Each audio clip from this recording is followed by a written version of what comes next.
Good morning, everybody. Morning. The first item on the agenda is the public comment session.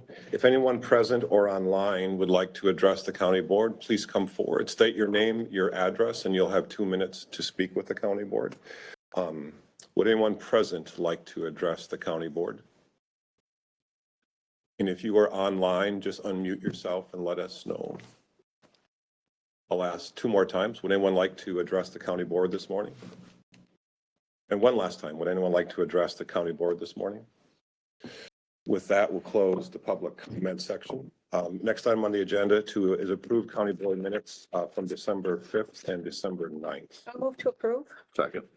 Motion by Commissioner Meyer, seconded by Commissioner Elsing. Any other discussion? All those in favor say aye. Aye. Opposed? Motion carries 5-0. Next item on the agenda, acknowledge receipt of approved committee minutes of the Board of Adjustment from October 17th and the Land Records Committee from October 30th. Move to acknowledge receipt. Second. Motion by Commissioner Ward, seconded by Commissioner Elsing. Any other discussion? All those in favor say aye. Aye. Opposed? Motion carries 5-0. Consent comments and approval of the agenda. Commissioner Elsing. We could pull 710, please.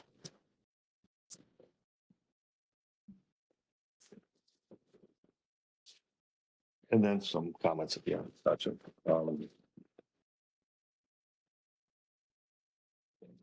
Ms. Holte, can you help me? Does it make sense just to turn 710 into 8.35? Or is there a reason maybe we should bump it up to save staff some time from having to sit through a longer meeting?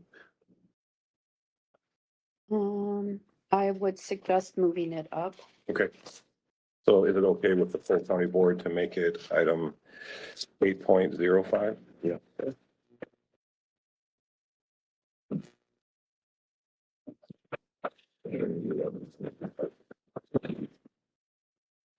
Commissioner Ward. I would like to pull 7.2 because I feel it's kind of related to the budgeting of that whole program and to get a handle on really what it's costing us. So it can be at the beginning or the end. Ms. Holte, does that one matter, do you think? Everyone is here for that, Okay, so so it can be pushed later. We'll make that one 8.35. So 7.2 becomes 8.35. And then a couple comments, updates at the end, please. Commissioner Olson. Nothing for me. Commissioner Meyer. I have a request for board action and then some comments. Ms. Holte. Nothing, sir. Ms. Sonneman. Nothing for me. All right. We'll, Move to approve the amended agenda. I'll second that. thank you. So motion by Commissioner Ward, seconded by Commissioner Meyer to approve the amended agenda. Any other discussion? All those in favor say aye. Aye. Opposed? Motion carries 5-0. Then we'll need to read the consent comments into the record, please. I'm sorry, the remaining consent business. Yes. 7.1, approve state affordable housing aid use of funds agreement with the Southeastern Minnesota Multi-County Housing and Redevelopment Authority. 7.2 was pulled. 7.3, approve renewal of purchase of service and business associate agreements with Winona ORC Industries. 7.4, approve renewal of purchase of service and business associate agreements with semi-independent living services with home and community options. 7.5, approve renewal of purchase of service and business associate agreements with Legacies LLC for semi-independent living services. 7.6, approve renewal of state of Minnesota joint powers agreement with Career Force to provide Minnesota Family Investment Program and diversionary work program employment and training services. 7.7, approve renewal to the Southeast AMHI Initiative Cooperative Agreement for 2025 to 2026 to provide adult mental health services. 7.8, accept certificate of performance and authorize final payment for county roads 108 and 114 resurfacing project. 7.9, approve resolution for 2025 sheriff's uniform allowance. 7.10 was pulled. 7.11, approve fiscal year 2025 inter-county agreement with Class 4 septic inspection. 7.12, approve cannabis timeline resolution, and 7.13, confirm payment of disbursements. I'll move to approve the consent business as it was read. Motion by Commissioner Meyer, seconded by Commissioner Elsing. Any further discussion? All's in favor, say aye. Aye. Aye. Opposed, motion carries 5-0. That then takes us down to what had previously been 7.2, approved lease continuation at 152 West Third Street. Commissioner Elsing. I just wanted to do something real quick. I realize it's a month to month. That's awesome. There's some flexibility in there. It goes up 3% after a year. That's a normal type thing. But didn't we talk about one time moving some of that stuff into the basement here where we have all these storage rooms?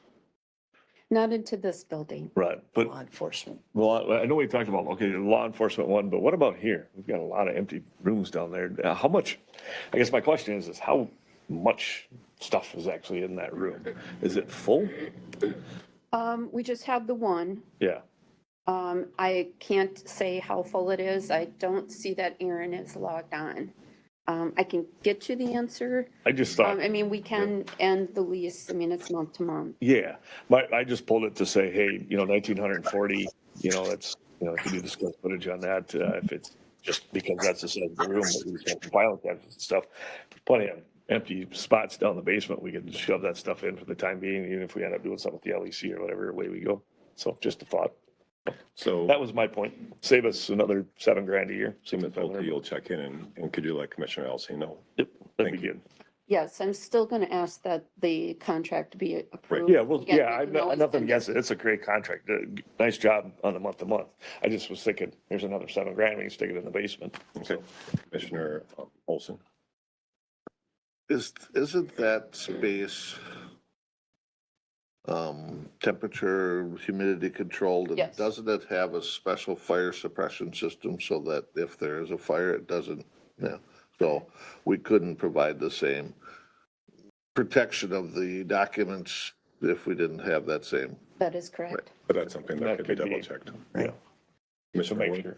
I'm sorry. My question is, what are we storing? Are we following the mandated retention record system, or is this extra stuff we're storing? Because we've spent a lot of time and money and energy on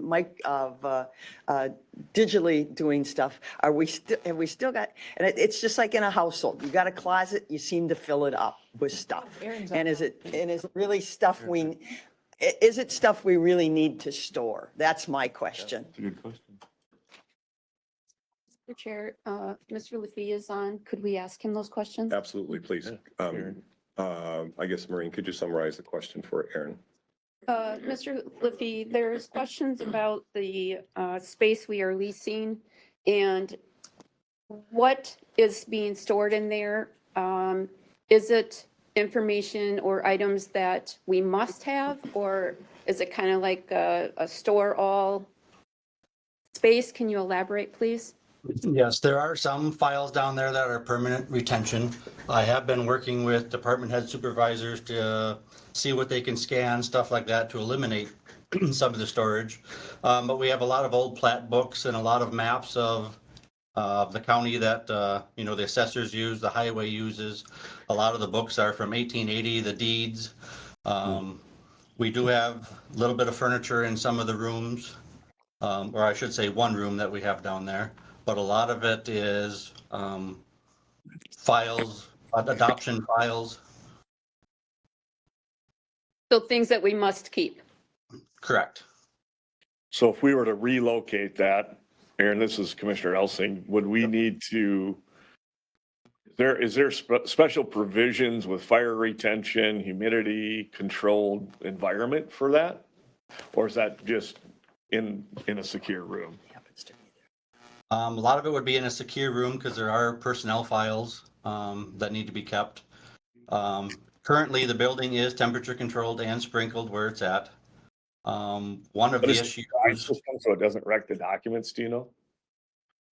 Yeah, if it's sprinkled. pardon me, I'm sorry, I couldn't hear. That's okay, Aaron. Is it a dry system so it doesn't wreck the documents? Or is it just a wet system? Do you No, know? it's just a wet system. So it'd be no different. Okay. So is it possible to approve this I'll and move Yes, to approve item 7.1. Can we just find out a little more about that? we might have a situation, we get rid of it as a whole. As long as it's month by month. Correct. So motion by Commissioner Myers. I'll second it. Seconded by Commissioner Elson. Any further discussion? All those in favor say aye. Aye. Opposed? Aye. Motion carries 4-1. So that takes us down to item, correct me if I'm wrong, item 8.1, conduct public hearing to consider local sales tax and use tax ordinance and resolution. Is there a staff presentation prior to the public hearing? No, ma'am. Nope. Then I move to open the public hearing. Second. Motion by Commissioner Meyer, seconded by Commissioner Elsing. Any further discussion before we open the meeting? All those in favor say aye. Aye. Opposed? Motion passes. So at this point, would anyone like to address the county board regarding the local sales tax ordinance? I'll ask that 2 more times. Is anyone present who would like to address the local option sales tax ordinance? If anyone is online, can you guys see anyone trying to, I can't see. I don't think so, is there? I'll ask one more time. Is there anyone that would like to address the county board regarding the local sales tax ordinance? With that, we'll need a motion to close the public hearing. Is that correct? Motion by Commissioner Elsing. Second. Second by Commissioner Ward to close the public hearing. Any other discussion? All those in favor say aye. Aye. Opposed? Motion carries. Item 8.2, adopt resolution for the 2025 budget. Ms. Holte or Mr. Elliott? Matt, Mr. Chair, can we go back to the local sales tax? Absolutely. Yeah. I think the intention was to have the public hearing and then for the board to Adopt the consider resolution. approving the resolution and the ordinance, because we have to consider the revenue of the budget. Yep, By the end of the year. correct. Well, Thank you. yeah, actually, this week or next week, because we want to make the, if it's deadline, we need 90 days. 90 days for that. Oh, yes. So, and we will need a resolution of holding the local tax, board meeting minutes, the ordinance, certificate of approval and ordinance sent to the Minnesota Secretary of State as well as the Commissioner of Revenue. So I can prepare all those, but I need your approval. Thank you. So I make a motion to approve the local sales tax and use ordinance as written and adopted. Is that correct? And resolution. And And resolution it's contained in your packet Yep, there. as contained in the packet. There it is. Motion by Commissioner Elsing. Is there a second? Second. Motion by Commissioner Elsing, seconded by Commissioner Olson. Any other further discussion? Just a point of clarification.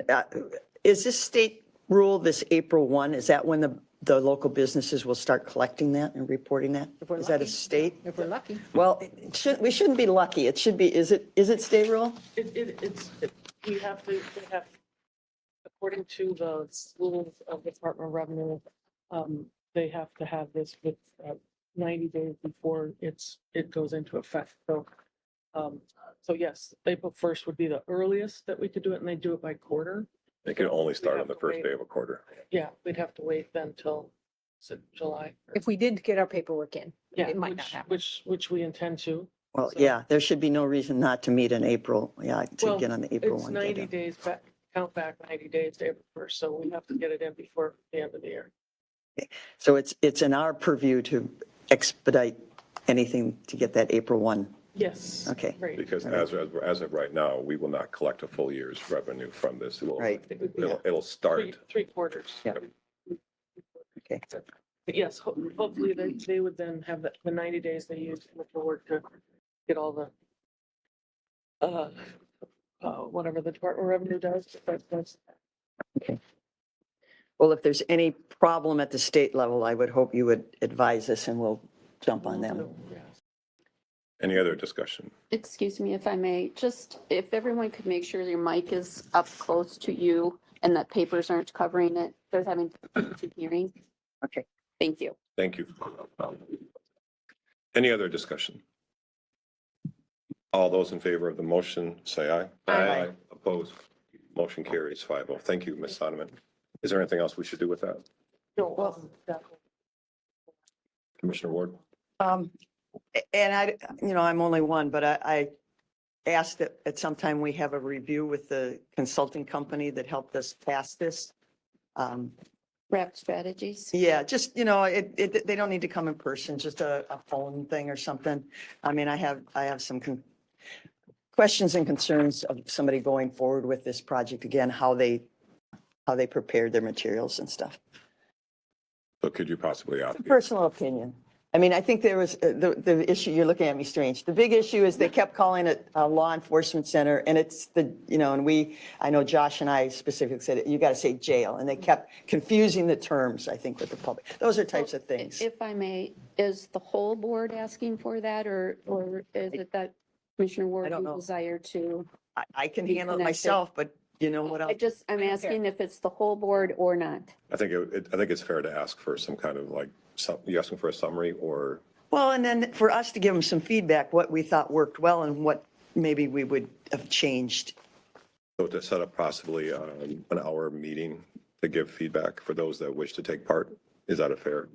Again, yeah, I'm only one. I can do it, but then again, I'm only one and Is the whole board okay with that? I'm okay with it. Yeah, I don't need to be there, but that's Yeah, fine. to set up a follow-up. Okay. Okay, thank you. so that, Ms. Sonneman takes care, thank you, of item 8.1 and the resolution, and then you have 90 days, and then it can start collecting on April 1st, hopefully. Best case Can I scenario. just, oh, sorry to interrupt. I just want to make it clear that the consulting firm that we use for the referendum work is not working on getting the approval from the revenue. That will come through my office. So there won't be any other expenses. Thank you for that. Yeah. So item 8.2, adopt resolution for the 2025 budget. Ms. Holtier, Mr. Elliott. Mr. Chair, Commissioners, the resolution is asking you to approve the revenue and expense budget for 2025 of $81,298,042. And I'll just kind of walk you through what's in the budget. This is about, multiple times we've covered this, so it should not, most of it shouldn't be anything you haven't seen before. The expense budget includes a 30% increase in health insurance. It's a $3.7 million capital expenditures, includes bonding for the courthouse roof of $2 million. Approximate 6% increase in wage and benefits for employees. It also includes funding the RAP Plus program with property tax because the grant expired in 2024. Outside agency funding is the same as 2024, except for a $14,000 increase for the Soil and Water Conservation District. Can I interrupt you? Two things. Well, I know that supposedly that's true. Last year, the Veterans Memorial stuff was $810. And the items 8.13 through 8.21, there's 9 of them, not 10 of them, and they're each $90. That's 810, not 900. So did we miss one, or is it really 810? It's 810 in the budget. The summary here is incorrect. That's incorrect. So where it says 900, that's really 810, yes. And the second one has to do with the library, which, Didn't receive an increase. yeah, which does appear like it got, we have about a $5,000. $5,000 increase. And so did it or did it not get the $5,000? It did. Okay. Okay. So But then, we said, I think there's a motion that everybody was going to stay the same as 2024. So why did we bump them? And I think there's another one that was bumped up. because we're above statute. So I'm just asking. It's okay.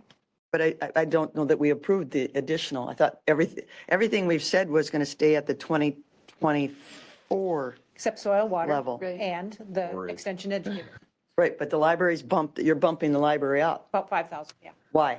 Who authorized that? I think it's just an oversight. Okay, then I think there was another one too, Wasn't there something that, I'm sorry to interrupt, wasn't there like, there's a state requirement that Yeah. 3%? No. That's 100, well, no, the state Oh, requirement is flat. 179,000, which We're at, we're well above. well, Okay. Yeah, that's true. Not that I don't like the library, because I do and I support them, Yep. so. So what we should be working off of is the $274,000 number, correct? But we don't have the request in the packet. I was gonna look to see if that's what they requested. Maybe we took that number. and- Who were you asking? It is. Library, Selco. I'm sorry, Mr. Elliott. Is the amount they requested 274 or 279? They requested 279,905. It's one chart I have, but but we did say we were going to hold them, everybody to the 2024 And figures. there's not a contract for that one, is that correct? No, the library does not have a contract, so, We're required by law. to yeah, support that. statute. State statute. So would that require a board action right now to change that amount to, Yes, because it's in the budget right now at 279,905. Well, and so I have a little angst. You're trying to get us to approve a budget, but then later in the agenda, we're approving all these other things. I think we should approve the other things first and then the budget, because you're, with all due respect, Commissioner Ward, we put it this direction because we were told last year that it was reversed. That you first had to establish your budget and then approve things. So I'm sorry, I need clarification about. So what we the could board- establish a well, I'm budget. spending, So, yeah. I'm sorry, so we could establish a budget and then make adjustments afterwards, is Yeah, that, absolutely. Yeah. okay, is that okay? And 5,000 is nothing, I mean. Right, but it's not locked in when we approve it. We're going to approve it, and then we'll make modifications. Is that okay, Commissioner Ward? I'm Well, fine, if I'm we, fine if we either stay way. with the philosophy, the budget is just a tool. It's, you know, and it's a guideline and it's an estimate. And I don't know if I buy into that either, Well, but I'm that's fine what I'm either way. always told. Can we approve the budget, and then we'll make modifications to it? But are we approved? Okay. I'm fine either way. What's the board's desire? We approved the agenda, so yeah, continue, I guess. You have to approve it based on the agenda and how it's written. Yeah. So, Yeah, we can't change it around now. but we can And still, is the library a separate line item? yes, it is. Yes. Yeah, it's line item Well, point, 8.2. 8.25. Yeah, so we can catch that Yep, one. perfect. But there's other things in the budget here that we have to do before not everything in the budget is laid out after, correct? No, just the outside agency. Just the outside agencies. So there still are other discussions for that budget to happen. I'm sorry, Mr. Elliott, thank you. Sure. Net staffing increases of 4.5 positions, largely offset by revenue increases, overtime decreases, and repurposing of vacant positions. The net impact to the property tax at this point is $230,000. Turnover savings, which is savings that we estimate that we are going to have in 2025 based upon position vacancies, because it always happens that way. And that's based on a 3-year look back. There is a line item in the budget for maintenance and one-time costs related to a possible real estate purchase. $50,000 increase to the U of M extension program over 2024 funding. $1.3 million for recently approved jail funding sales tax. And the property tax levy at 25.7 million, which is a 3.64 increase from 2024. That's pretty much concludes what I was going to walk through for you, if there are any questions. Oh, sorry, Commissioner Elsie. I apologize. I couldn't tell if that was a hand. No, it is, it's me thinking. I've got a lot of things I'm thinking about.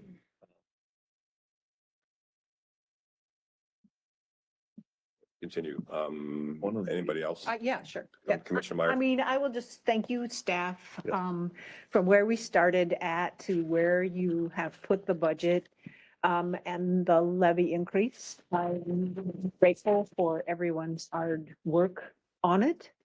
And given that as a resident of the city of Winona, which is going to have an over 10% tax increase, I'm really impressed with how you've managed to reduce the budget and maintain programming and potentially improve our services by finding ways to get money for the new positions, to improve the level of work that we provide, but also to collect that money from the state and other sources to make that feasible. So I support the budget 100% the way that it is, and I'm grateful for all your.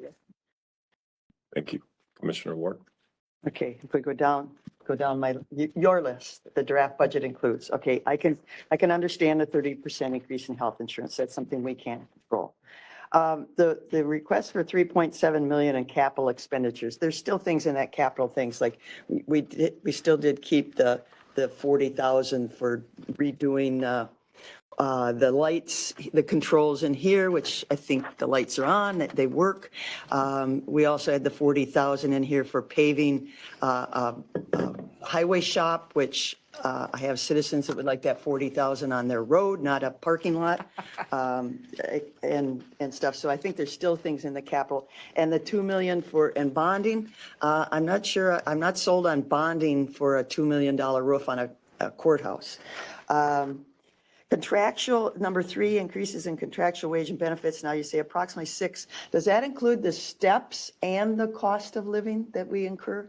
Is that an average of 6% then? Okay, clarification on that. Number 4, funding RAP and program without a grant, 170. But then we also are, the item that got pulled is more money for the RAP. And to me, it seems like that's a moving target. I'm not sure what the RAP program is really costing us. It seems like and maybe I'm just confused. I don't follow it close enough. I'm not involved in the RAP program. But it seems like this is 170 and then we've got some more money. I'm concerned of what we're spending on that function. Outside agency, we did say we were going to stay at the 2024. Again, I don't like my philanthropic giving to outside agencies. And I do see, and maybe I missed it, I know they do good work, but I think all I asked for was the reporting they do as 501(c)(3)s.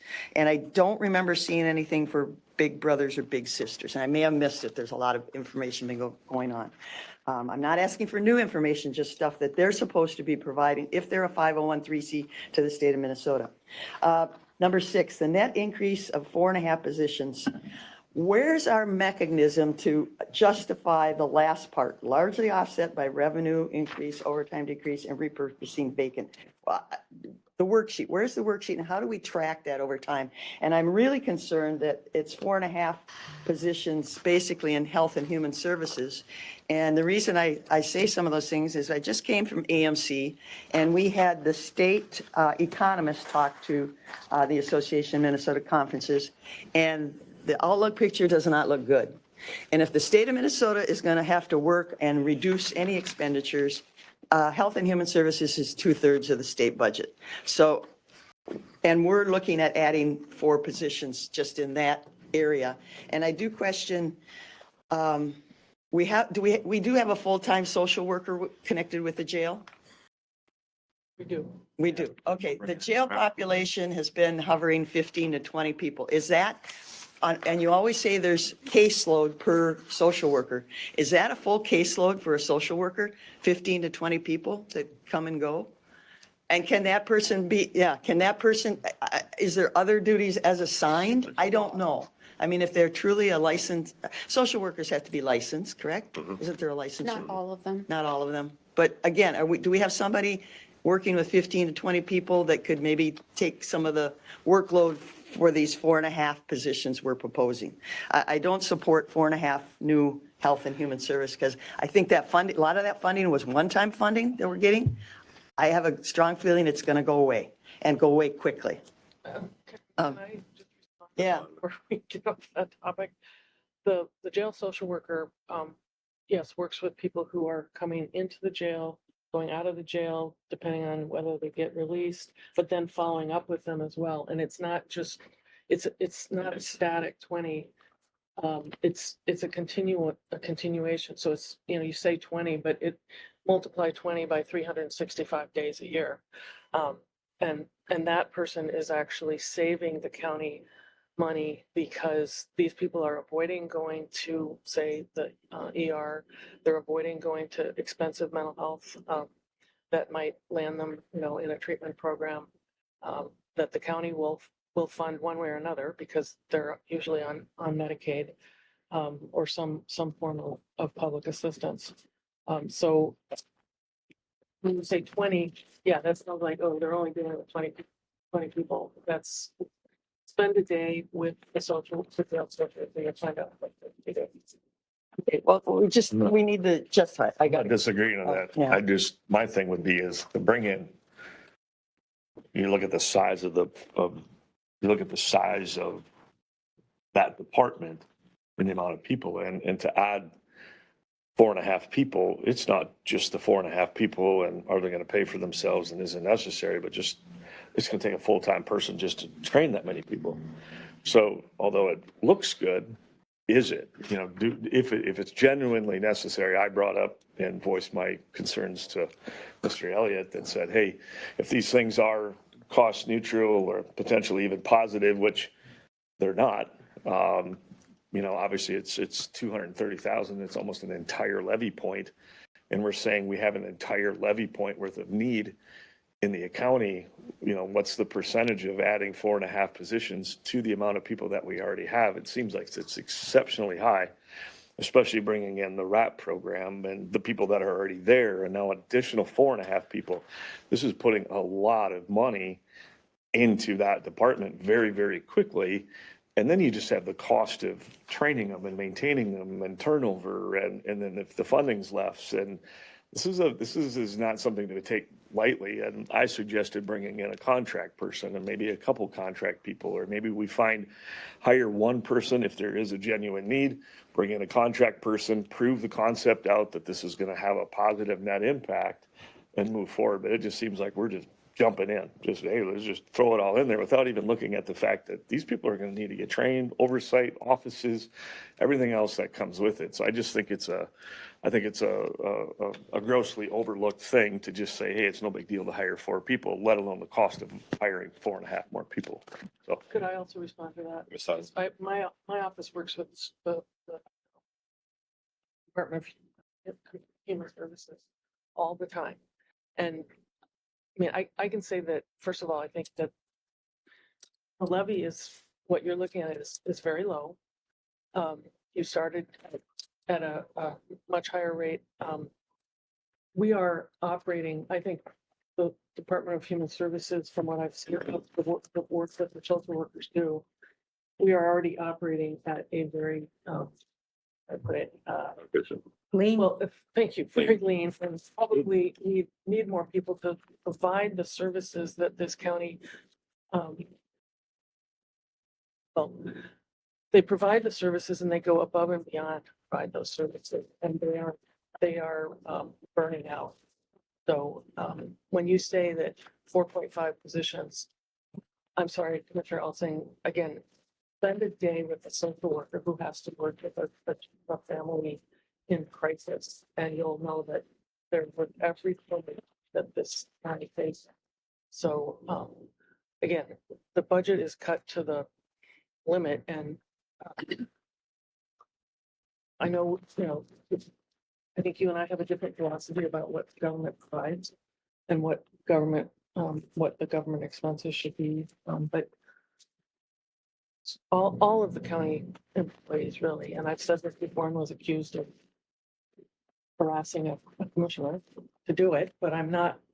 What I'm saying is that all of the county employees are working tirelessly for this county, and I don't think there's when you talk about not adding some positions, that means that people still have to work longer hours, overtime. That costs a lot more money than hiring these positions. So just want to say my say, because I'm in the middle of this every single day with criminal cases and child protection cases and commitments and guardianships. All these people need help, and they come to the county for that help. Oh, thank you. Commissioner Elson and Commissioner Kumar, was your hand raised? No, but I'm not, is it? I'm not finished I'm with my sorry, list. Commissioner Ward, Commissioner still- Elson, Commissioner Meyer. You guys. You want- I just want to go back to that. I appreciate it. I do, but are we, and again, I'm not, this isn't meant in a facetious way, but I don't understand. If we need legal advice, we'll give legal advice. But this is a discussion among the board, and it's not a petition for whether this needs to happen or not. So the question I have is, it's not, and again, I'm not trying to, but I just feel like sometimes we got a 6th commissioner here. So, and again, I thank you for your opinion, but the reality of it is that it's us 5 here that have to have it. And you're more than welcome to chime in. I'm not the one to say it is or isn't.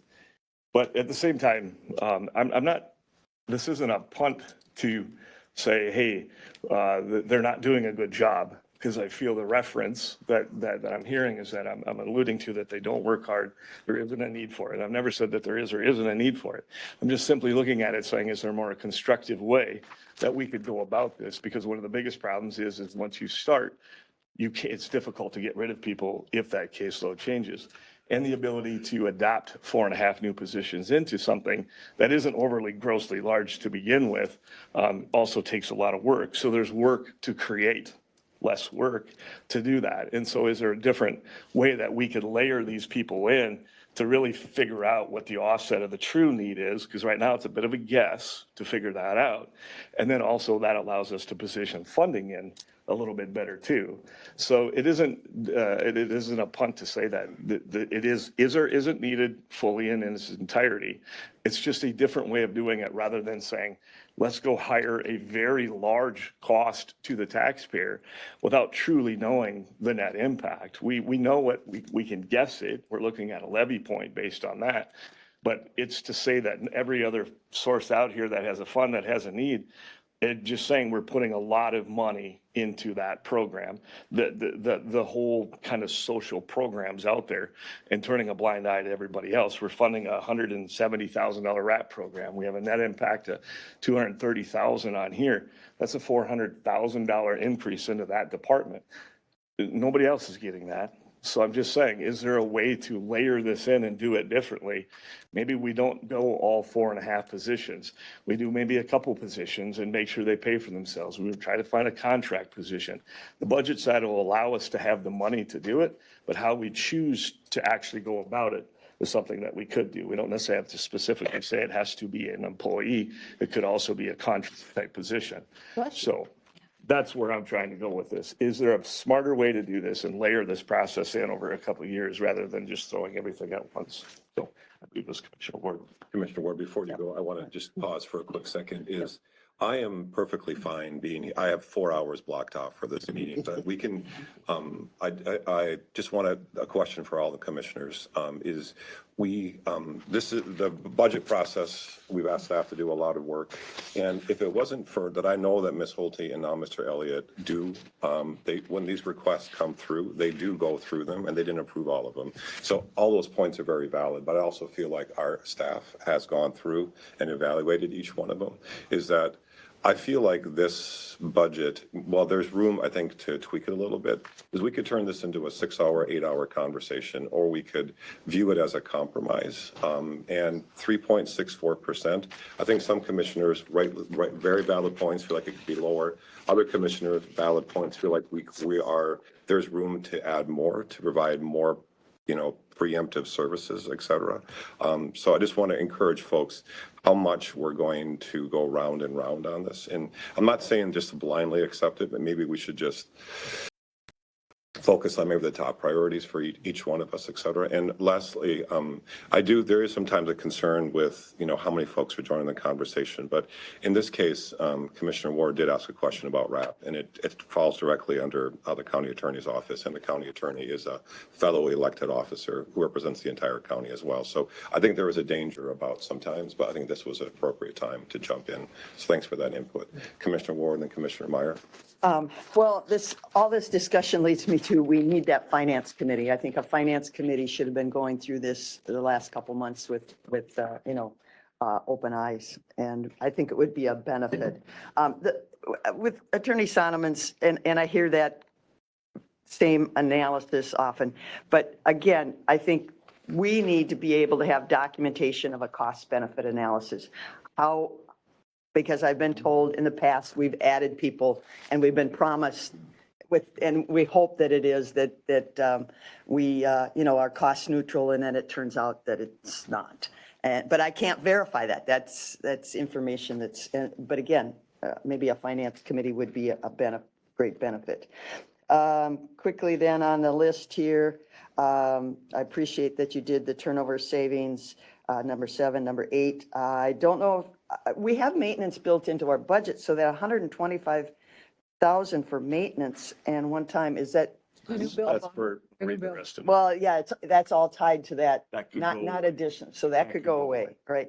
Number 9, the U of M extension. Now, that is what Josh and I are talking about. That's a contract. It's a 2-year contract. If it doesn't work out, we can change it. They're not our employees, they're our contract things. So if we don't see the benefit and things change, we have the flexibility to change it. We got the sales tax and I guess the property tax, yes, I greatly appreciate that they've come down, but of course, there was a shock value, throw out a high number and then come down and think, yeah, I did my job. But you did do your job. You did get it down considerably. I do greatly appreciate that. But I guess in my tenure, the growth in county government is exponential.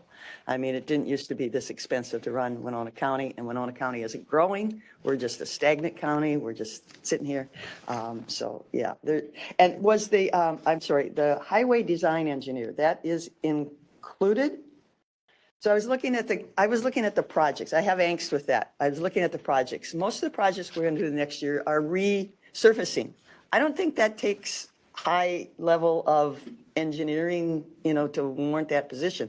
There is one project that's going to be reconstructed, but it's a rural, and maybe it needs a few new culverts and stuff. So I think that, and you're saying 0, and I did see, Chuck, I thank you, you did take some out of the contract services to accommodate that, but I just questioned that because each project requires a certain amount of expertise, and we seem to go out and hire that expertise for the roads.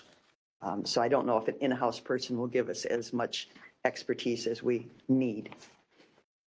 Thank you. Commissioner Martin. Thanks.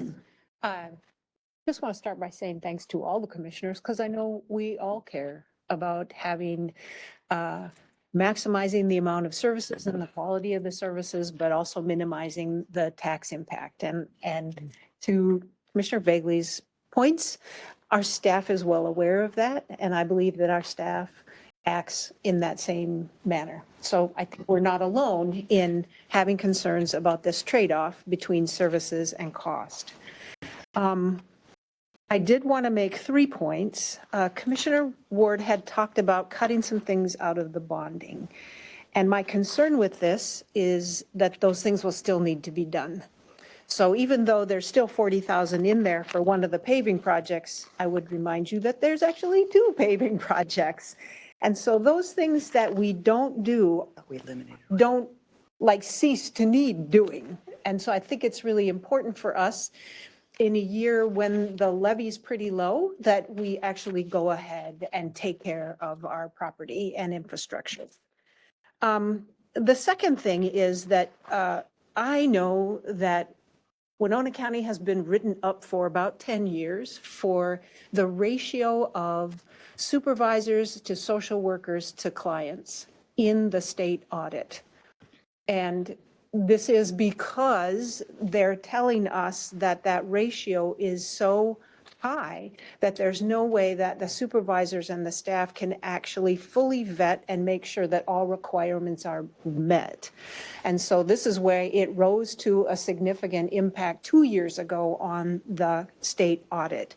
So I think it's really about time that we staff, and this idea that those staff positions are partially paid for or in part or in full part paid for by the state government is really in recognition of the fact that we have been understaffed, and they are encouraging us to appropriately put in the right number of employees to meet the workload.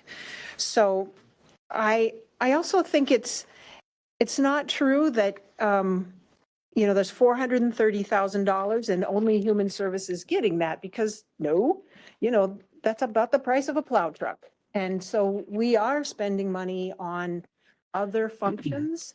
Road and bridge is a big portion of our budget. So I totally support us fully funding our Health and Human Services. They provide us with statistics at the Workforce Development Board, and there's about 13% of our population, which is a significant amount, over 6,000, that are using county services for income maintenance programs. So I'll add on this that one of the things that our staff is talking about is providing us with something called activity-based financing. where we would in fact be able to get those kind of metrics and make those kind of judgments. We just need our new finance director to get through this year-end process, because I think he's done a fabulous job and is going to provide us some tools that we haven't had in the past. And the last thing I want to do is defend the RAP Plus program. At our last meeting, I provided a handout that came from the Minnesota Department of Corrections, and it was really research that indicated if you have folks just sitting in jail who have substance abuse issues and you provide them with services, or if you have folks who have mental health issues and you provide them with services, it saves far more money than what you invest in it, because they don't end up back in jail. And even in our packet, there are some pretty great statistics about the success factors and rate of success for folks who are in our RAP Plus program. So I think the staff has done a fabulous job. I'll just reiterate that. And I am going to move that we adopt the 2025 budget as it was presented to us in our packet. There's a motion by Commissioner Meyer. Is there a second? Second. Second by Commissioner Olson. We'll continue the discussion. Commissioner Olson. You know, I would, we've had several budget meetings and budget sessions, and we've had good faith negotiations between all of us. The staff has asked us, where do you want us to get? And they got us there, as far as a percentage. We all made compromises to what we thought was important for our funding. And here it sits before us, 3.64%.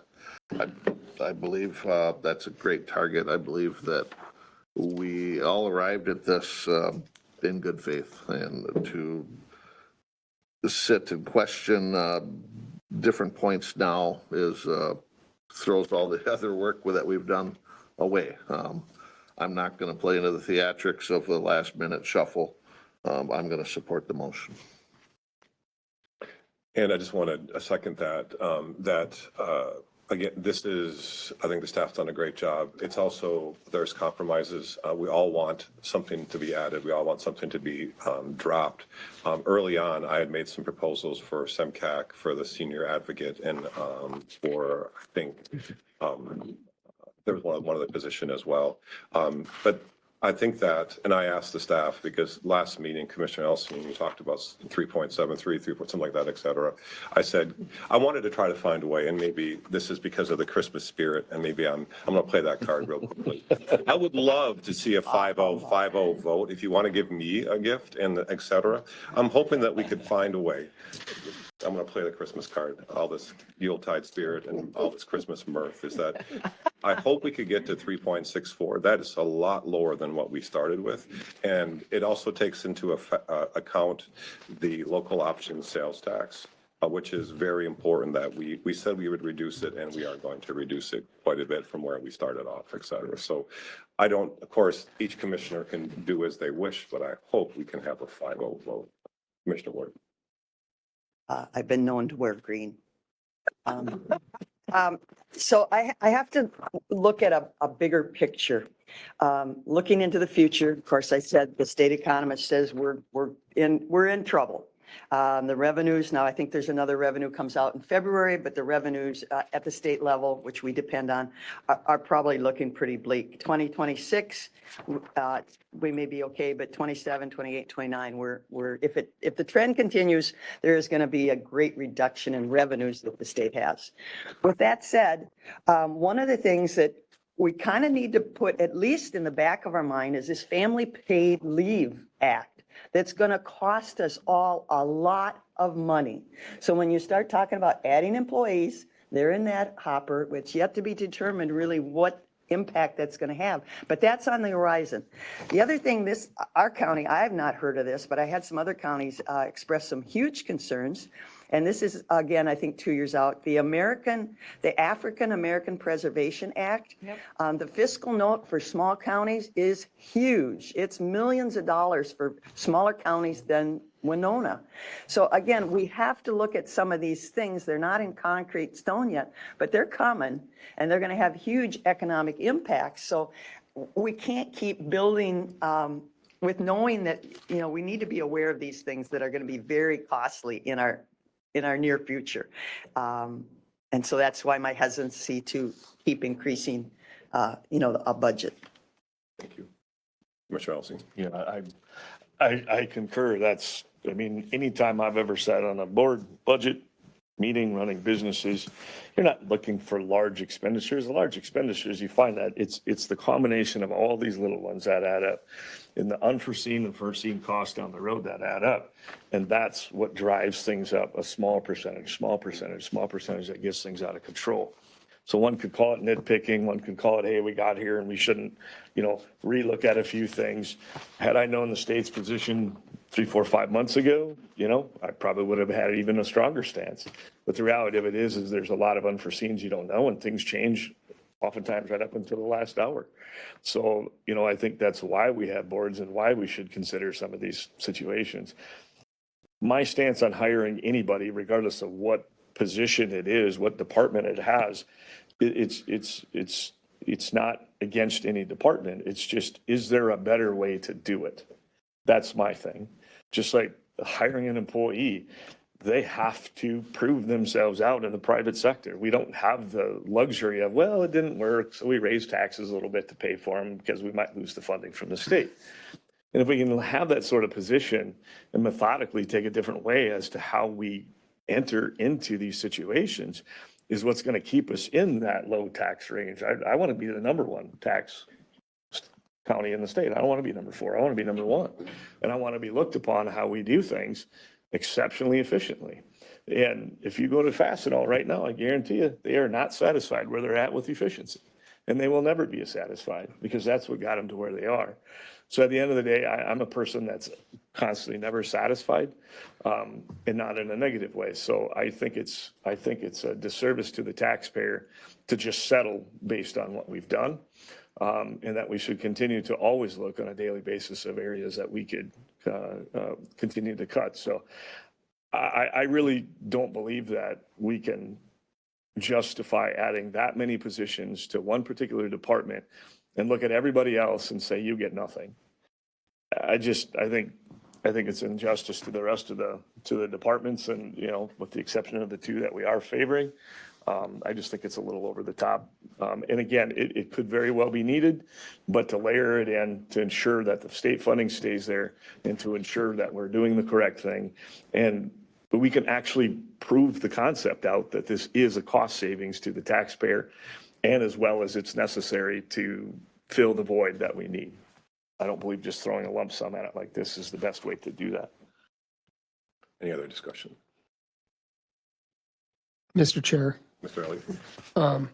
I'm hoping we can fix the mistake that I made on the outside agency stuff before the vote is, in regards to the library. So it's in the budget at 279,905, but I've said in words that we're holding flat. So I don't know if we need to like formally change it to the prior year number of 274,417, just to eliminate any confusion. It would have to be in the So is the best way to do that is to do it in the motion I think so. and then to adjust, Friendly amendment, or? is that and then we would adjust the levy amount. I know it'll be a very small percentage. It's a fraction. It's a fraction. Yeah. Or do we just leave it? I would suggest just leaving it, Okay. and then when you get to the actual item, you could make your adjustment. Okay. Again, it's a fraction.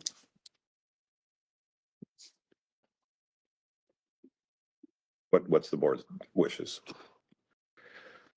How long is it gonna take you to figure that out? I mean, I could make a friendly amendment that the budget reflect the library funding minus the 5,000. Sure, it can do it very quickly. Just say it's 2024 budget level. It's so Then you don't need. Commissioner Meyer, are you okay with Yeah, that? I'm totally fine with that. So correct me if I'm going to try to restate the motion, is to approve the levy at 3.64% with 2 changes. We're just doing the budget now, not the levy. Okay, I apologize. You're right. This is just, yeah, I'm Excellent. correct. This is just the budget with the change to telco and a small adjustment What- for it. What Commissioner Elsing said. Say that again. No, it's his second, so it's your 2020. motion, 2024 level. correct, For Selco. if that's what you want to do. Okay. So this is to approve the budget with Selco at the 2024 level. Commissioner Meyer, okay with that? Totally fine. Well, I'm Any other- sorry, there was Commissioner Meyer had a question on the Veteran Memorial, $90. why it's 810 versus 900. That one's in the budget at 810. Okay. But does Just that that, cover everybody at the same equal Yeah, it does. amount? It's Nine. 9. 9 at 90. So Okay, all right, stated wrong with mathematic number, right? yes, all right, thank you. All those in favor say aye. Aye. We're voting on the amendment? We're voting. My understanding is if the person who made the motion and the seconder, We're good? I'll get with it. Okay, all right then. So the motion is to approve the budget with the one change to Selco at the 2024 amount. Is that clear? Thank you. All in favor, say aye. Aye. Opposed? Hey, Hey, Motion passes 3-2. We're on to item 8.3. Sorry about your Christmas. Yeah. It's the snow. I got in the snow. There's still one more chance. get my All green right. suit on. The snow, the jingles. So the next item is to adopt the You know, it's a fairy tale. 2025 levy resolution. Mr. Elliott. so we've pretty much covered all the main components here. The levy, property tax levy, the recommended levy is with notwithstanding the change we just made to the library funding, $25,692,049, which is a 3.6% increase over 2024. I'm not sure what else we need to discuss, but that's where it sits. 3.6, 3.64, correct? Yes. Okay. Right. Do you want to reduce it by the 5,000 or not? I think we can leave it as is. I'll move to approve item 8.3, which is to adopt the 2025 levy resolution Second. presented in our packet. Motion by Commissioner Meyer, seconded by Commissioner Olson. Any other discussion? be down a little bit. I just think we could have went a little farther with it. I think there's some things we could have done to cut a little more out, anticipating that I think in the next couple of years, things are going to get really rocky and we're going to have to pick up some of this expense. So I was just looking for every possible way to perhaps look at, saving some of that later on. So I'm nervous for the future. Very valid points. Commissioner Ward? Just because we pass this doesn't mean we have to spend it all. It's just the model, it's just a guesstimate, it's just a plan. We don't necessarily need to spend it all. We can put what we don't spend, we can put into reserves. Commissioner Olson?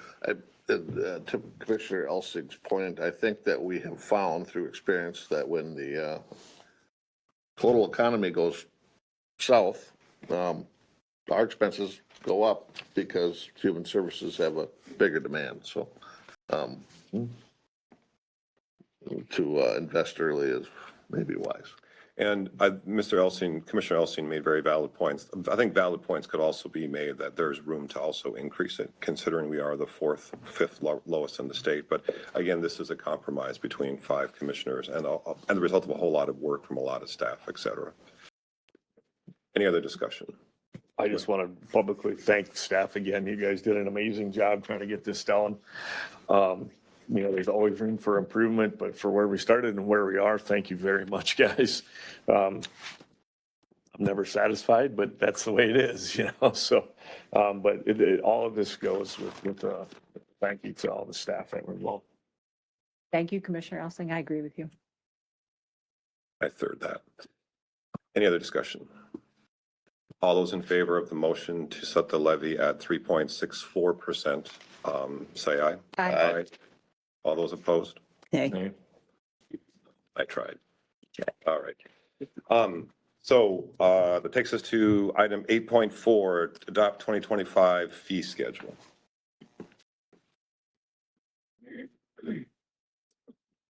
We have it in our packet. Is there anything else, Ms. Holte, or should we just, It's good for you. Motion to approve.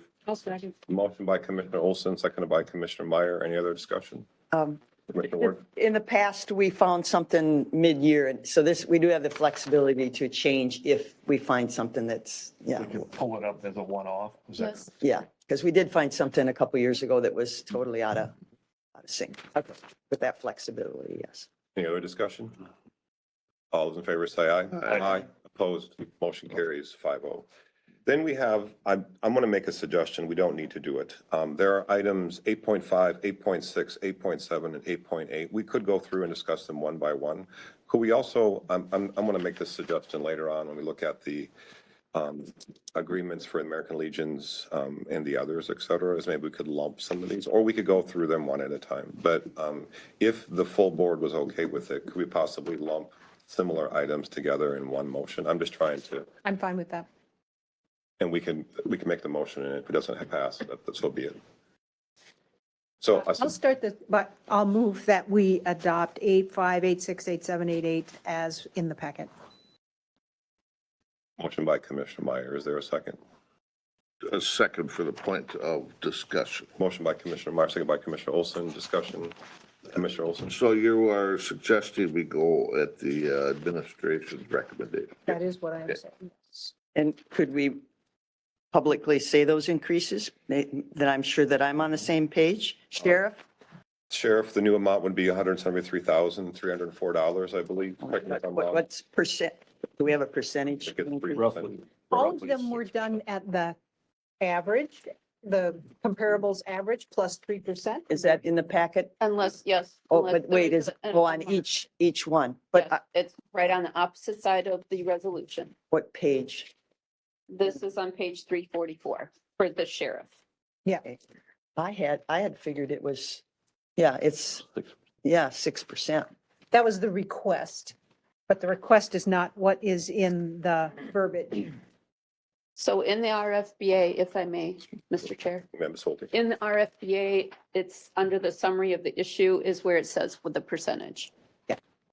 What page are you looking at there? 342. 42. Yeah, 342. Yeah, so it's a 3 and a, It's a 3%, not a 6%. But not 3% of his current salary, 3% of what the comparable is. So okay. comparable Well, I've average. never, ever supported those comparables. I do not think they're comparables. I didn't take the time trying to get through this packet to compare what their budgets were, but they are very different. Budgets, dollar-wise, usually much higher. And a question I have and I know we got reports from all the agencies. Through the grapevine, I've heard that the county sheriff, we spent a lot on overtime. Did we come up with and I know you've been extremely busy in snowstorms and I everything. responded to your email, Oh, but we did well, have email problems. yeah, so we've had maybe it didn't email go through. problems. Yeah, we do have high overtime. That is correct. Okay, so that's a direct, in my opinion, that's a direct impact of management. I don't know that we've denied any new hires, or have we in the last? There's one that's Openings? proposed in the budget right now for There's one. 2025. There's a deputy that's being requested. But will that reduce, I mean, so what, I It will apologize. reduce overtime. So how many did we, I apologize, the emails, we've had problems, I did not see it. Did we have a dollar figure tied to that overtime or just hours? I sent the dollars. And- I didn't have the hours available. Okay, that's okay. How many dollars? Just in the licensed officers, I believe it was 193,000. You know, I That was think- 2024. Okay. That's what we've already Okay. expended. I mean, it's nothing to do with the personalities of the people holding these jobs, but it's the job of the sheriff to manage that. And if we've spent that kind of money on overtime, and then they're asking for a pay increase on that, I just, it's not acceptable. Any other discussion? Yeah, sure. Oh, you Commissioner can Meyer, go ahead. Commissioner Elsing. Sure. Commissioner Okay, Myers and Commissioner so Elsing. three things. So what I'm recommending is what administration has proposed in the packet. And in each case, it is the comparables plus a 3% increase, which if I understand right, 3% is what we're giving the rest of our staff. So, but the 3 points are that I understand that you don't like the comparables Commissioner Ward. Never have. And I take your points as valid. The reality is, though, this was negotiated, I don't know, a decade or more ago. Long time ago. And it is recognized by all of our collective bargaining units. And that is what makes it difficult to say, no, we're going to choose a different set because we would need to go through all those negotiations again. So I don't even know if that's possible, but certainly not possible today. And the second thing is that I think each of these department heads are doing a great job. And I thank them for their service. I thank them for all the hard work that they put in. And I appreciate every one of them. But they send to us, their points for why it is that they would like to have an increase, except for Mr. Bambanek, greater than what administration has recommended. But I don't really think that we can have a full performance review of these individuals in public. And the very first year that I was in office, because I have more seniority than the other people in these counties. And I did this extra stuff.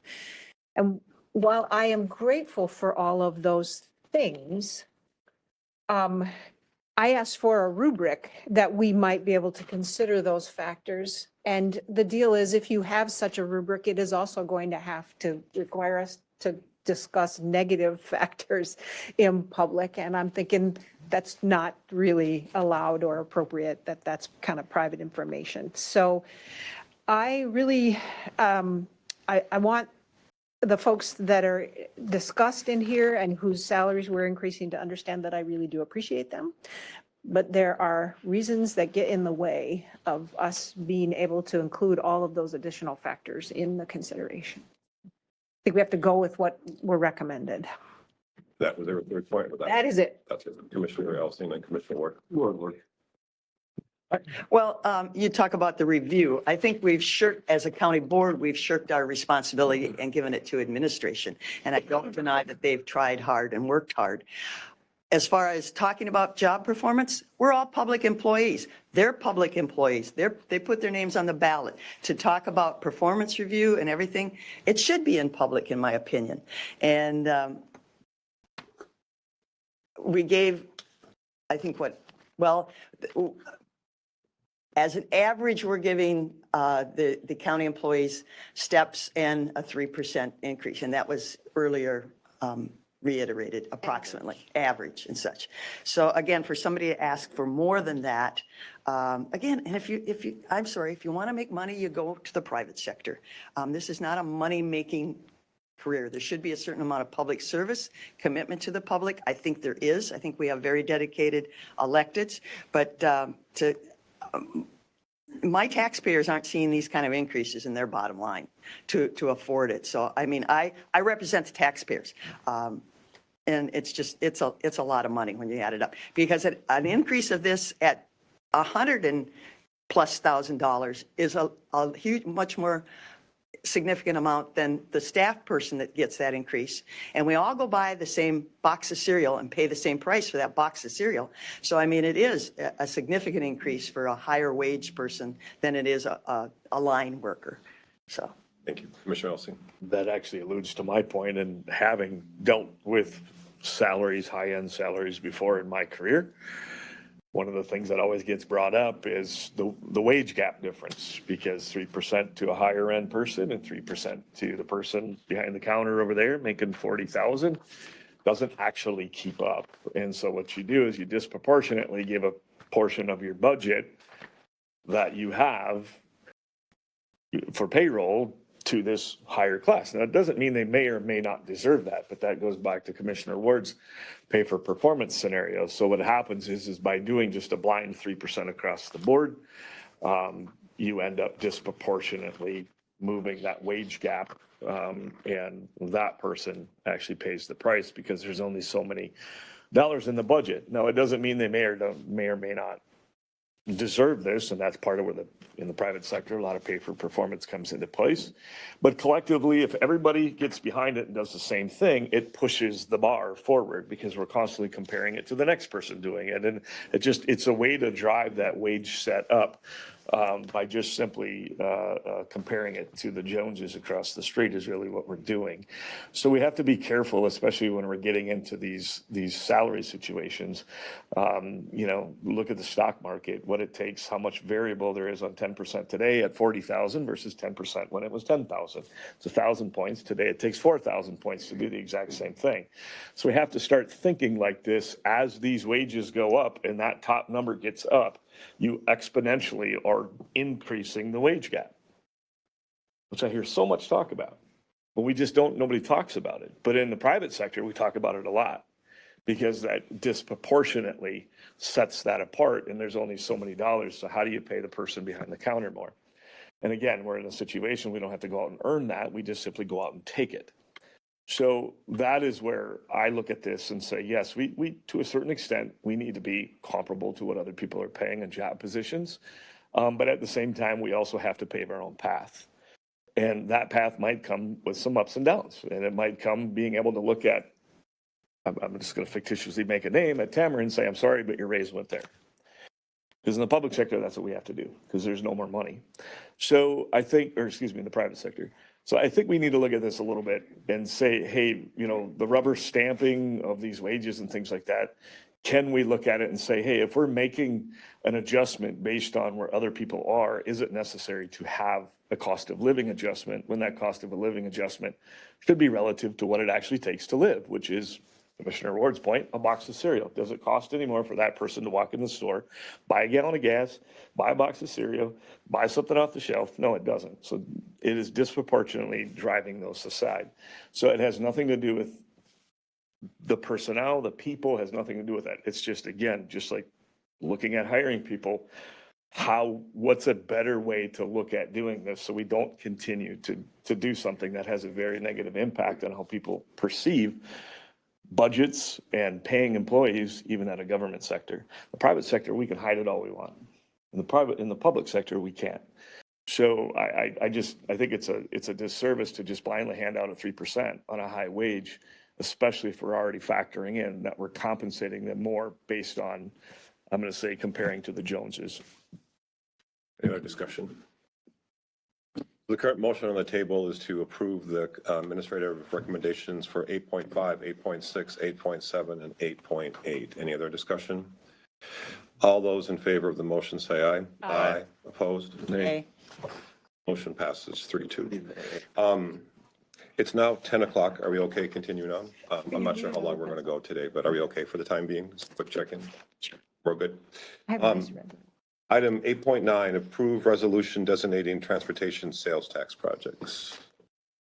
Ms. Holte, is there anything to cover there, or is that just? No, again, the logic of having this under general business was because previous year, we were informed to not have things be before the board approved the budget. So that's why it's under general business. I'll move to approve 8.9. Is there a second? Commissioner Meyer made a motion to approve item 8.9, approve resolution designating transportation sales tax projects. Is there a second? I'll second it. Motion by Commissioner Meyer, seconded by Commissioner Ward. Any further discussion? Now, again, this is, I'm sorry. Oh, go ahead. This is a flexible plan, depending on if conditions change and everything, but this is the goal. Part of the requirement for the sales tax is to have a list of projects, which I appreciate. Yeah. So, but it is a flexible, if something changes, it can be modified. Commissioner Elsing? Yeah, I just wanted to commend the highway department and Mr. Kramer for being fluid with this and making updates and changing things and prioritizing projects. It's probably still one of the biggest things we get phone calls, especially obviously in the rural districts. And I've determined that everybody lives on the worst road in Winona County. Yeah. So, so thank you. Commissioner Olson? I'm not going to support the motion simply because, number one, I didn't vote for this tax. And number two, I don't believe we're following the statutory requirements. When we cut our levy and we don't keep our levy for road and bridge projects equal to inflation, then we're substituting it with the sales tax, which is forbidden. So I'm not going to support it.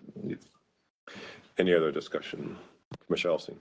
Quite frankly, without this sales tax, we'd be in a lot of trouble. Any other discussion? All those in favor say aye. Aye. Opposed? Aye. Motion carries 4-1. Item 8.10, approve memorandum of agreement with the University of Minnesota to provide Winona County Extension for 2025 through 2027. Second. Motion by Commissioner Elsing, seconded by Commissioner Ward. Any further discussion?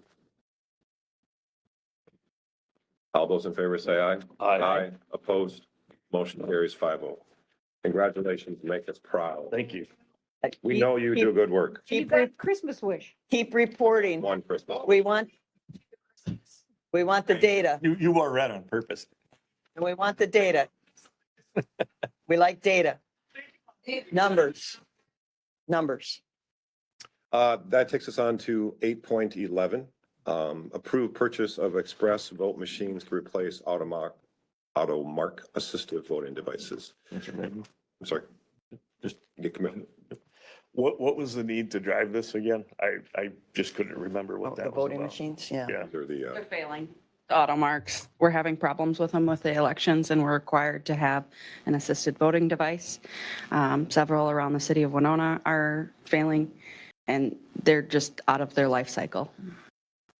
So is this a new software, It's is a it just same thing? New piece of machine? equipment that essentially does the same thing. So the assisted voting devices we have now, the auto marks, you can put the ballot in, it will audibly read it to you if you need to. It will put it on the screen.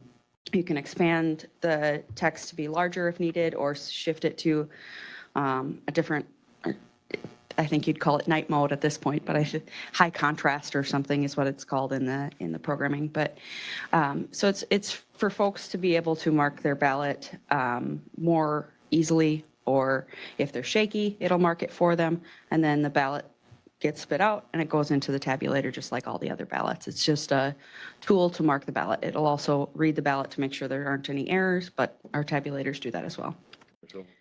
Mr. Alstein? So I've got a series of questions here. Yeah. Is there any, so I go one by one, or I can state them all, but is there any trade-in value to what we have? $100. It's in the contract. Yeah, okay. So I'm assuming there's $100 worth of gold in them. Yeah, they go to South Korea or Russia. Yeah. But there's no fixing this? I mean, normally we Update. They're update, fix very them. old. I think, I don't remember the exact year that we got them, but they're over a decade old. 37. We got them initially, by my recollection, I'd have to go dig it out, but we initially got them when the statutes were changed that we had to have assistive voting devices. And at that time, there was more money behind it when they're saying, hey, yeah, right. No election money for the. There is election money, and some of that will be used toward this. We also need to work with the cities and townships and get those agreements if we're going to get them. Otherwise, we have to distribute a quarter of it. But the county will get roughly between 35 and 40,000 each year as a whole. 25% of that is allocated for cities and townships unless we have an agreement with the cities and townships, which we are working on. But we're trying to determine if that we're diving down the rabbit hole here, but we're trying to determine if it's best practice to continue to divvy up all of the election expenses across the cities, townships, and county, or just leave it in the county budget where it's spread across all of the citizens or taxpayers, not citizens, not necessarily voters, leaving it just in the county budget, reducing that manpower of billing and chasing the bills and et cetera. But there is funding that, and at least the county share, we intend to use toward this. Mr. Alstein, any other questions? So we do have a portion of funding coming, so we're gonna kind of front the cash and then they're gonna pay us back. Am I understanding that right? I have to report what we spend those funds on. So the funds that we received in 23 and 24 can be utilized for this. I don't know that I can retroactively say I already spent the money you're going to give me in 25 or 26. I think those funds are intended to be used on an annual basis for election costs. I don't think that I can spend it before it is allocated to us, if that makes sense. Yeah. So one of the things that, do we have to do all of them now? Could we do, just update some of them? You know, is this kind of like a, hey, switch them all? For, hey, switch them all. The reason for that is when we switched tabulators, we had a little bit of that, and it makes reporting a nightmare and less transparent. If one system's using this tabulator and the other township's using this other tabulator, Yep. then you're combining results yeah. and, yeah. Yeah, that's why I asked. I Yep. didn't know if it was cumbersome or what, so, Yep. okay. So really, this is an all or nothing proposition. I mean, it's not a cheap bill, you know, No. to do this by any means, so. But doing it this year versus next year, which it's already in the budget for next year Right. that you guys have So approved. the monies that we could get in, is there some other way? And we don't know for sure whether we can say, hey, we bought this all in one. I mean, you would think the state, my fear is, first of all, the state's going to say, well, sorry, we don't have any money, which I'm anticipating is coming, and this is going to get stuck on us locally. But the second thing is that we don't know for sure that we can appropriate future funds to back bill, but we could find that out. We right? could, yes. And then also, even if we don't, do we have any new things coming up that we could, you know, like you said, some of these other projects, do we anticipate more of these types of things happening? Or is this kind of a, hey, this is our one big thing? There is anticipated, so the larger cities, City of St. Charles, City of Winona, City of Goodview, and City of Lewiston uses pole pads, and those will need to be replaced. This is the last year we can use the ones that we have. That's about a 30,000 capital expenditure for, if we don't do it in '26, the cities will scream to do it by the next presidential cycle, because the paper rosters and counting, especially in the City of St. Charles, where they have 2,500 registered voters in one precinct. Like, the City of Winona is split into 16 precincts, so the most they have is 1,200. Still counting 1,200 pages of signatures is cumbersome, where the poll pads make it so they just look at the front of the screen and they know they have 728 check-ins and they know they're on with the tabulator. The cities really like them. Is that their choice? Could they go, could we say we're only going to provide the notebooks? And if Yeah, they the want to go. paper to the- rosters? And if they want to go to the expense Um, on their, I think that is an option as far as when we go to replace the poll pads, that if they really want them, that they got to pay for them. That's an option. They do have benefit for us as well, in that we don't have to read people's handwriting and manually enter all of those voter registrations. That saves the county time in that, but there's a lot of work to setting up those poll pads. And even if we say, hey, cities, if you want these, you got to pay for the devices, that's still a lot of work for the county team in advance to get those all tested and set up and ready to go for the election. Do that either way, right? Right, we have to do that either way, but not if we do paper. I mean, paper on the front end for the county is a lot less work than getting those poll pads ready. On the back end, there's a lot more work with all the election day registrations, so, and posting voting history, et cetera. I can post all the voting history for all the cities that use poll pads and all the election day registrations and get those in. And there is another extra step for the EDRs that we have to do in SVRS per every single registrant. But it's still tenfold faster. We could do it in 3 days, I think we did, for this presidential cycle. We posted the voter history and the EDRs for all of those cities in 3 days. That wouldn't happen if it was all paper. But there's pros and cons to them, but that is another capital expenditure in the near future, which was your question. So my last question is can we avoid it this year and look at it next year? Is there a need to do it this year? They will cost more if we do it next year. I'm not going to say. Well, I'm just saying the $600, the reason it's on this agenda is because they're offering a $600 per unit if they're shipped out this year. That won't be there next year. And I'm not sure that the $100 per auto mark that we have is going to be there next year either. Under reduction in price? Correct. Plus the 100. In the agenda, Plus the 100. the county will save almost $23,000. Yeah, it's right here on Yep. page 399. Commissioner Meyer. Yep. Yep. I know. Thank you. I know when it comes to the poll pads, my husband is an election judge here in the city.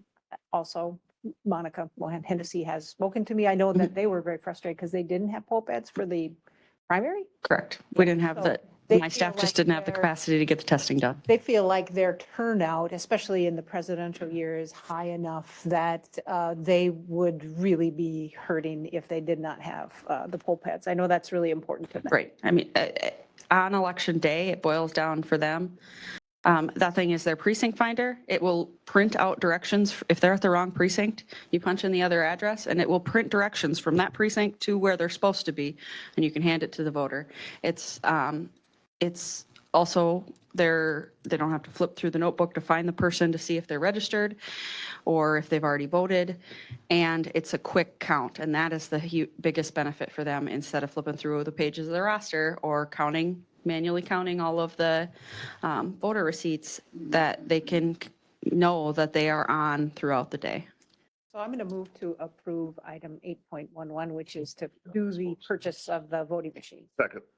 Motion by Commissioner Meyer, seconded by Commissioner Olson. Further discussion, Commissioner Ward. Yeah, you are aware that there is still a very large segment of our population that doesn't trust anything to do with machines in voting. The assisted vote, to be clear, we're not talking poll pads right now. Right. But I the mean, assisted voting anytime devices, You say device and elections, it raises their concerns. I understand, but Yeah. it's a statutory requirement that we have these assisted voting devices, whether people use them or not. Yeah, okay, but the public is still watching I very. We understand. basically are doing this because we're required to do it. Yeah, it's and mandated. It's a Mandated. mandate. and If we Yes. don't do it now, it's going to cost us more money. Correct. Any other discussion? All those in favor say aye. Aye. Opposed, motion carries. Thank you. 5. I just had a Thank ton you. of questions like, wow, it's, Yep. what are we doing here? So thank you. And the election people are.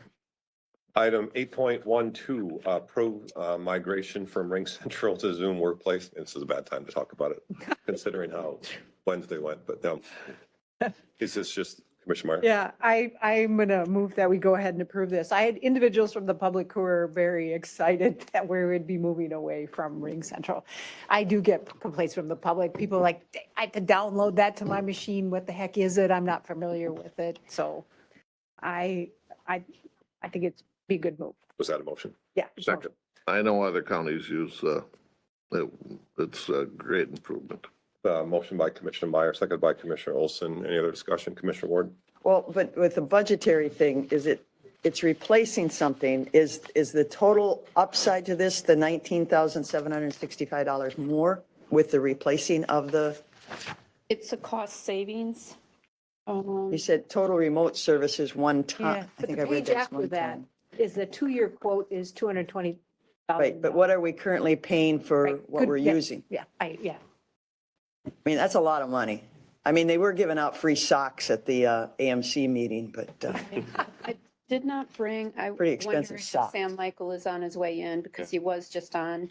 I want to say it's $60,000 that we're going to save over the 4 years. I did email this to you, Commissioner oh, Ward. okay, I'll find it in that email world. And I yeah. could look it up on my email. That's okay. Most There of is it's about savings? 60,000 that we're going to save over the 4 years. Okay. And an easier platform. Yes. Okay, all right, if it's savings, then that's a good thing. Thank you. Any other discussion? All those in favor of the, sorry. Oh, Nope. there he does. Do we have any specific questions? I think we got them answered. Thank you for coming so quickly. Is it, one of the things, is it adaptable to Apple products? A lot of this stuff does not work with Apple products. Yes, this one will be adaptable to all Apple products. Okay, all right, And it's a cost. and it costs. Yeah, so the idea behind it was when we were going over the budget and with the budget constraints we were given, we started exploring other solutions. And Zoom provides us the ability to reduce our cost without having to take away any features from our users at a $55,000 a year number, I think. Okay, So it's cost saving as well as better features for our users without losing any functionality. When We will found we, another when, yeah, when will we make the transition so we can prepare ourselves to be As soon as soon as we get all the sign offs and everything done, we can start. We're just finishing our email migration now and then we'll move on to the next one. So next little Thank glitch? you for all the work. Nice job. Yeah, Thank you. Thank you. That's not us. You're dealing with the mess afterwards. Okay. Yeah, Any other, I got a whole team of us, so it's, it's our pleasure. I'll be down to see you after the do meeting. you want to say anything else? Or we were ready to vote, but if you. No, if you guys have no more questions, I'm good. Good, thank you. Well, maybe, not this issue, but maybe I was going to make a comment at the end. So our citizens know if we didn't respond to an email, we changed the system within the county. Yes, ma'am. And so there's citizens that may not have got an answer from us if they emailed. It's not that we're ignoring you, it's that the county changed the Ton system. of emails to go through. Yeah, and so Yes, ma'am. it's an improvement, It's very much so an improvement. maybe. A little temporary turbulence to Yeah. get through. Yes, ma'am. Okay, all right, thank you. All in favor of the motion to approve item 8.112, say aye. Aye. Opposed, motion carries. Thank you. Thank you. Thank you. So I would like to see if the board would be also open to the possibility of grouping together 8.13 down to 8.21. I would like to do that, so I would move that we approve those 9 Second. items, which are all $90 funding towards the VFW, Sons of American Legion, et cetera. Motion by Commissioner Meyer, seconded by Commissioner Elsing. Any other discussion? All in favor, say aye. Aye. Opposed, motion carries 5-0. So that takes us down to item 8.22. I'm not going to suggest this, I realize this might not fly, but we could also bunch items 8.22 all the way down to 8.34 and make the one adjustment to Selco. Or we could go item by Yeah, item. even if we do, I'll move that we approve 822 and 823 as they're presented in the packet. Second. Motion by Commissioner Meyer, seconded by Commissioner Elsing. Any other discussion? I'm sorry, 822 and 2-3. 823. Yeah, Yep. it takes us to soil water. Okay, we did get a report from the Initiative Fund, and we have had reports from tourism. Okay, thank you. All those in favor say aye. Aye. Opposed, motion carries. That brings us down to item 8.24. Commissioner Meyer, did you want to lead off? Oh, I certainly, Soil and Water has done a fabulous job. I do support the work that they do. I would like to see us fully fund them, so I am going to move to approve 824, which is to provide Soil and Water with the increase that they requested. Second. Motion by Commissioner Meyer, seconded by Commissioner Olson. Any further discussion? Commissioner Ward? Well, we had said we were holding agency funding to the 2024, so that's a change, but we didn't change the budget to No, we reflect that. said that. We've been That saying was that. line That is the item. exception. That with that, and the 4-H were the two exceptions. Yep, right. Two exceptions. What number was that? Oh, I see 5. Okay, all right. Any other discussion? All those in favor say aye. Aye. Opposed? Motion carries 5-0. The next item is 8.24. This is the agreement with Selco. 25. Thank you, thank you. 8.25 to approve the renewal agreement with Selco. This is the one that needs to be revised to the prior number, which would be 274,417. That's the 2024 amount, correct? Correct. So moved. I'll second it. There's a motion by Commissioner Olson, seconded by Commissioner Meyer to approve Selco at the 2024, not what was in the agenda packet.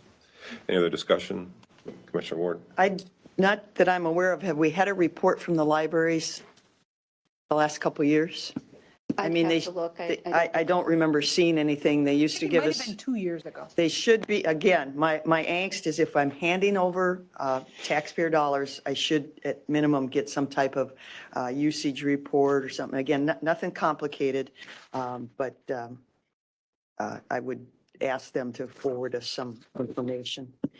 And has there been, the one in Winona is primarily a city function. Didn't they cut hours and people, Oh, or have they this added them back? Oh, this funding goes also for like La Crescent. Yeah, I mean, and we used to do individuals and we said, no, we're not going to pick and choose it. It's all the libraries. Actually, they just but- extended their hours. Okay, so Because they're now they're back up up, to because I 6. think one time they cut, so, okay. Again, we should know that. Any other discussion? All those in favor say aye. Aye. Opposed? Motion carries 5-0. The rest of the remaining agencies, 8.26 through 8.34, correct me if I'm wrong, they are frozen at the 2024 amounts. We could possibly bunch those together, or we could go through one by one. Well, some are actually contracts. So the Humane Society, I think looking back, they haven't really spent 20,000. Isn't that a contract per animal through the sheriff's department? It sets a maximum.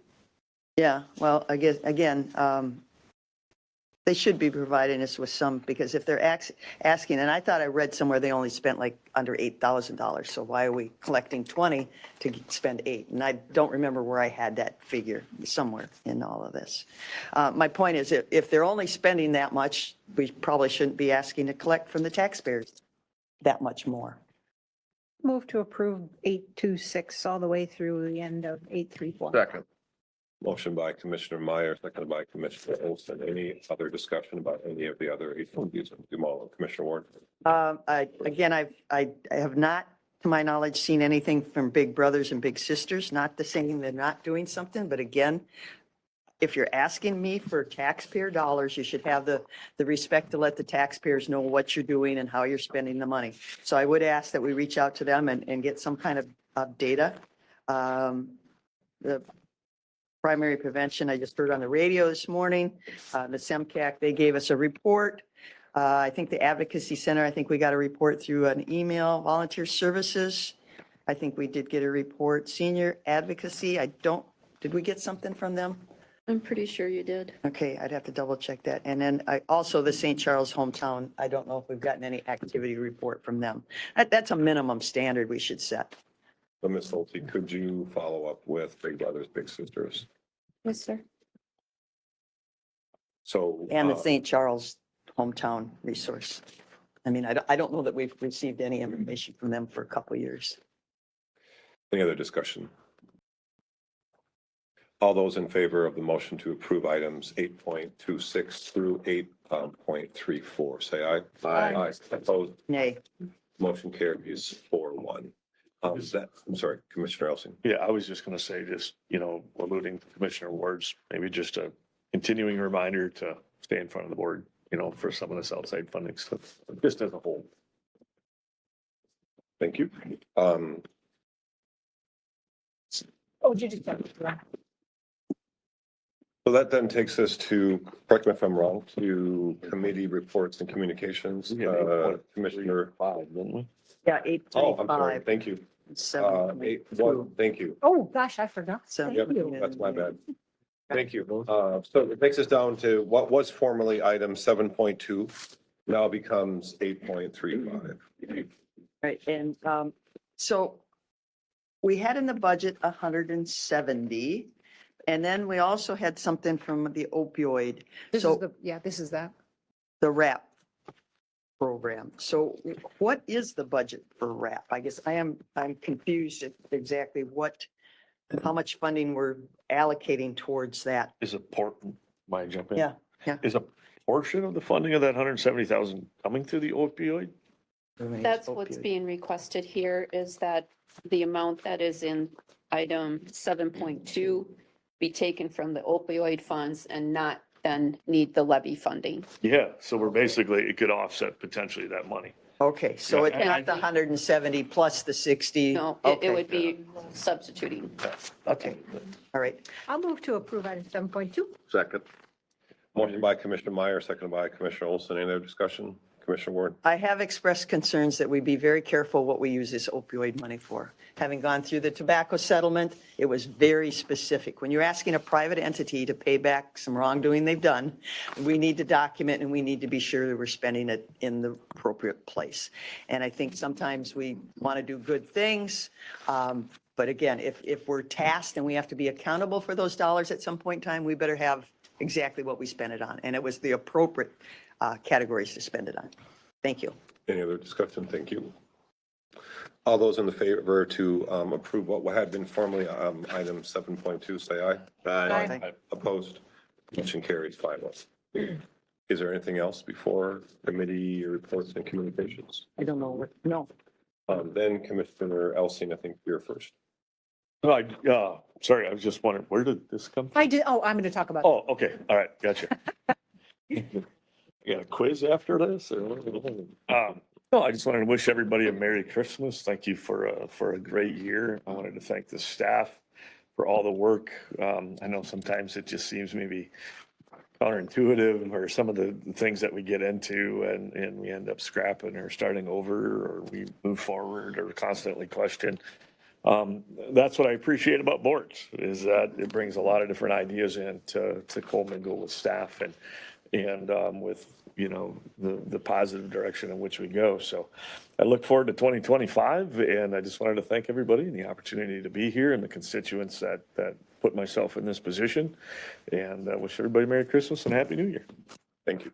Commissioner Ward? Same to you.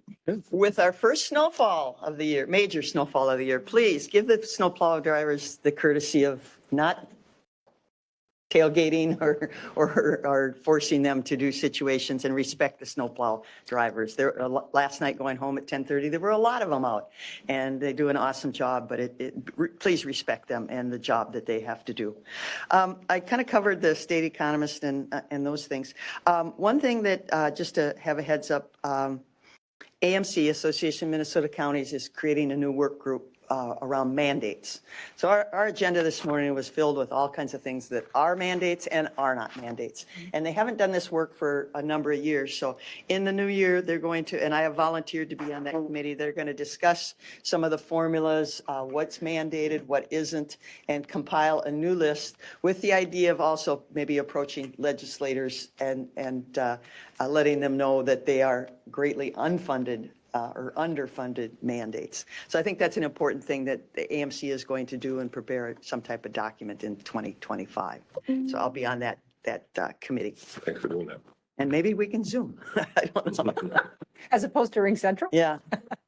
Anything else, Commissioner Meyer? I'm sorry, Commissioner Ward. No, again, yeah, happy holidays to everybody and safe travels. And it can be a very stressful time of the year and it can be a very fun time of the year. So try and have the fun. Thank you, Commissioner Meyer. I'll just say that a few years ago, Gene Pulaski thought that I was you. Oh, So it happens. how could that happen? It happens. We both have white hair. Right here. Yeah. So I have a request for board action. I'm looking for one other person who might be interested in the conversation. A citizen approached me with a grant opportunity that the county could apply for. It was related to the nitrates in groundwater. And so I think what I'd be interested in is actually getting an update from our staff about what work the state is doing, what work the county's doing. Because I understand that many times when we already get grant money, then we really are not in a good position to apply for other grants because, you know, we already have stuff that's funded and taken care of. So, and it might not be us, maybe it's that the soil and water district in Olmsted should apply for the grant because they are taking the lead on a lot of that work. But I just wanted to get an update from our staff. Anything else, Commissioner Meyer? Yes, okay, so all right, so Winona State got $1 million. It was over $1 million from the Department of Defense. And they are working on setting up a Center for Civic Dialogue or Civic Center. There was an event, I think it was 2 weeks ago now. I know that Ben Klinger was there. He was there as the mayor of Goodview. And the students did a presentation. It was about what is American greatness. And then they had prepared this for us to do talking at our tables. I thought it was well done. They picked sort of concepts such as higher education. Is that a thing that makes America great? And then they highlighted across the political spectrum, then what would that mean? What would that mean to a progressive? What would it mean to a democratic socialist? What would it mean to a communist? It was a great event. I know that they have done one that was similar to that. The topic, the students picked the topic. They had picked a topic and it was how to keep schools safe. And they had done that at a school, but they're going to be doing that again, I think, at a couple of other, maybe at middle school. I'm not sure exactly where.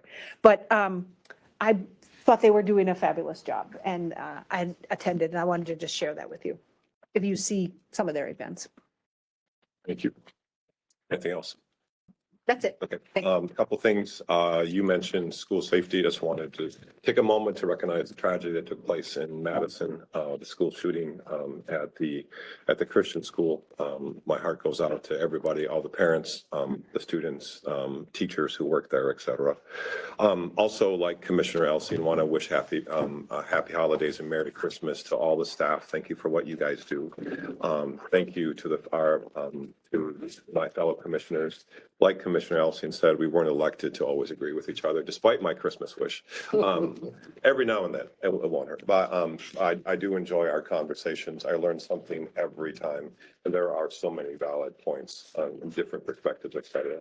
So our next meeting, we're going to have 3 meetings in January, correct? 7th, 14th, and the 28th. So, so 2 morning meetings and then a night meeting, correct? All right. Is that all then, Ms. Holte, Ms. Sonneman? If I may. Mhm. So depending on the number of agenda items that come up, we may have on the first meeting in January to potentially not have the 14th Oh, meeting, okay. just because if we don't have items. So moved. But it'll be an option is what I'm saying. We'll wait and see how There's the agenda items There's come nothing in. that's, I thought it was a mandatory the first The Tuesday. 7th is mandatory. Oh, the 7th, okay. But Oh, the you're saying the 14th is 14th. optional. Oh, okay. Okay, Yeah. I didn't. And it's We're doing easier, 9, 9, and 6. 9 Yes. o'clock, 6. Yes, it's easier to schedule one and cancel it than it is to. correct. Right. So Yes. we'll determine that after. On the 7th, you can make that decision. There will be an RFBA for you to decide. Okay. Gotcha. Right, is that it? I'll entertain a motion to adjourn. So moved. Motion by Commissioner Elsie, seconded by Commissioner Olson. Any other discussion? All in favor, say aye. Aye. Aye. We are adjourned. That was better than I thought it was going to be. Yeah. Dwayne's got time for lunch beforehand. Yeah.